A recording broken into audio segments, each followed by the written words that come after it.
درست ایش امریکا وقتی که هر سالی دا وقتی که هوته یا دناف جرگی عربین دورا ربیع دا کو پیشمرگه واند پارێزن کەسێکی خوکش bi ترومبêla xwe ya bom rêşkirî ve xwe pêşmergehî ve peqand.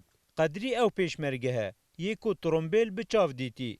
Duriz behsê demê peqîna wê trombêlê diket. ساعت 7:20 از سیطره راستیای بوم بیم جیل پشتی بود جوری بیم رنگی زیتونی رنگی کز بو متقل کابرای دوتانی آخف دوتانی بری خلاص کن بیمی و ورک لیدا برا دوتانی را کندی از لی هوار میکر نراستیا مدی لادا رخی ربیعه رأسا ما تقلی کر ما حواری لجماعت هیلا ما تقلی کر که داخلی پشمرگی نبیتن یعنی هنه گهج گهیده سوتری پشمرگی و نزیک و سیاره ما بیدی عسکری همه جه دو خوپقان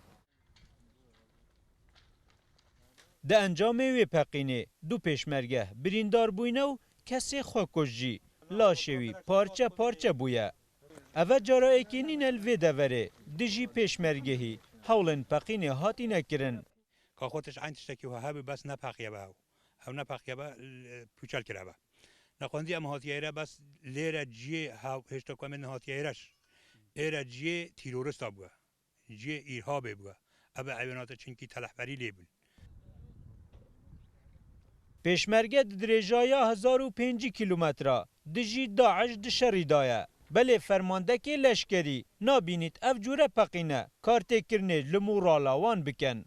Çucara Daeş yan her dijminê Kurd û Kurdistanê çuca hezirê nekin ku em dê seyareka intîharê yan texrîbeka wan maneviyatê me bîn nexwarê inşallah maneviyatê pêşmergê me zêdetir bin.